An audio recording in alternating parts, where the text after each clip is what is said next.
Down in rural Georgia, a huge fight is brewing over a single piece of land. A developer looks at it and sees a 918-acre granite quarry, a billion-dollar opportunity. But many in the local community, they see a threat to their water, their roads, and their entire way of life. Today, we're digging into the battle for Putnam County. Okay, let's break this down.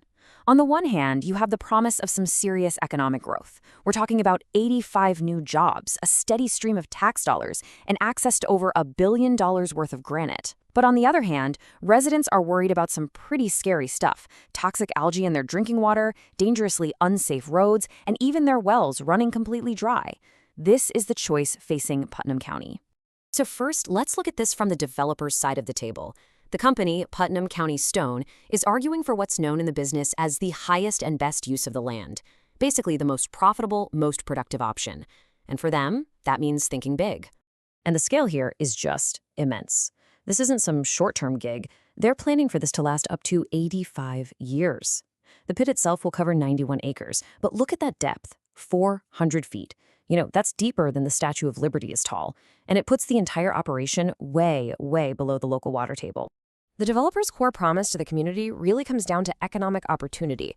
They're projecting that this quarry is going to create up to 85 new local jobs, which in a rural county is a pretty significant number. And beyond the jobs, there's the money for the county itself. The company projects an annual tax payment of $330,000. That would be a consistent new revenue stream to help pay for county services. And here it is. This is the prize they're after. Lying right under this land is a massive granite reserve with an estimated gross value of $1.2 billion. The developer's argument is pretty simple. Leaving all that value in the ground would be a huge missed opportunity for everyone. But of course, that's only one side of the story. A very organized local opposition has raised some really serious concerns about the long-term consequences. So now let's flip the coin and investigate the potential hidden costs of this project, starting with the most critical resource of all, water. The math on this is, well, it's pretty stark.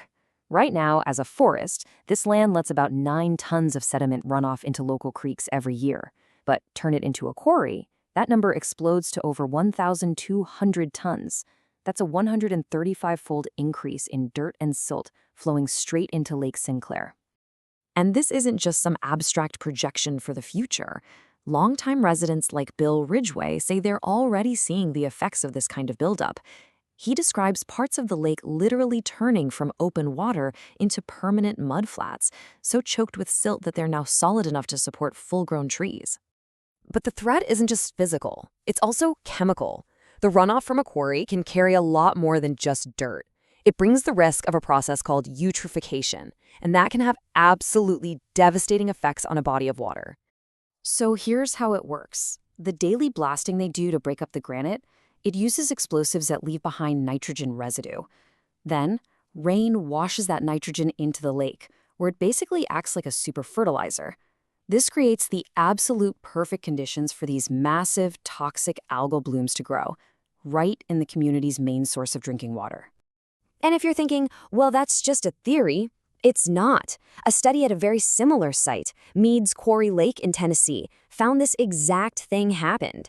Scientists there were able to link a toxic algae bloom directly to the specific nitrogen compounds that came from that quarry's chemical footprint. The quarry also threatens the water underground. See, to keep a 400-foot deep pit from flooding, you have to pump water out of it constantly. Think of it like a giant straw, sucking water out of the ground 24/7. This can lower the water table for miles around, and it could potentially dry up the private wells that local residents and farmers, like a guy named Steve Bales, depend on for their homes and their livelihoods. And the concerns? They don't stop with the water. The proposed quarry would also have a massive impact on the community's roads, its air quality, and even its history. All right, check out this stunning fact. It's based on standard highway engineering principles. Because pavement damage increases exponentially with weight, the damage caused by a single fully loaded quarry truck is equivalent to the damage from 9,600 cars driving over the exact same spot. So what does that actually mean for the county's budget? Well, it means the cost of constantly repairing roads that were never built for that kind of heavy traffic could easily wipe out that entire $330,000 in promised tax revenue. So in effect, local taxpayers could end up subsidizing the very company that's tearing up their roads. Then there's the air people would be breathing. Crushing all that granite releases this microscopic dust called respirable crystalline silica. The International Agency for Research on Cancer classifies it as a Group 1 human carcinogen. That's the highest level. It means it's known to cause cancer, along with other devastating and incurable diseases like silicosis. And all this industrial activity puts the existing local economy at risk. To put it in perspective, Putnam County's current tourism industry, which is centered around the very same lake that's being threatened, generates over $82 million a year. That established economic engine is being weighed against the quarry's projected $330,000 in tax revenue. The daily blasting doesn't just threaten the environment, it threatens history. Residents are deeply worried about the physical impact on nearby buildings, including a historic church that's been standing for over 200 years. As one resident put it, its foundation just wasn't built to withstand that kind of daily shaking. And this is the reality the community is staring down. The noise, the vibrations, the industrial traffic, none of it would be temporary. It would be a daily reality, every single day, for the next 75 to 85 years. That's long enough to impact not just the people living there now, but their children and their grandchildren too. Now, this fight in Putnam County isn't happening in a vacuum. It's actually part of a much bigger pattern of conflict that we're seeing pop up all across the state of Georgia, as these big industrial interests run up against small rural communities. And when you look at some of these similar cases, the parallels are just striking. Over in Hancock County, residents raised the exact same concerns about their wells and the dust, which led to these intense legal battles. And in South Jackson, a regional commission ultimately rejected a quarry proposal, ruling that it was, quote, inconsistent with the area's agricultural character. Which brings us right back to the decision facing the Putnam County Planning Commission, and it's a really stark and probably irreversible choice.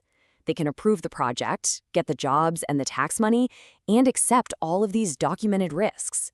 Or they can deny it, protect the environment and their current way of life, but walk away from all that economic development that's on the table. Ultimately, the battle for Putnam County isn't just about one quarry. It forces us to ask a question that communities all across the country are facing right now. When the health of your citizens, the safety of your water, and the preservation of your history are on one side, and $1 billion promise of economic growth is on the other, how do you possibly decide what is truly the highest and best use of the land?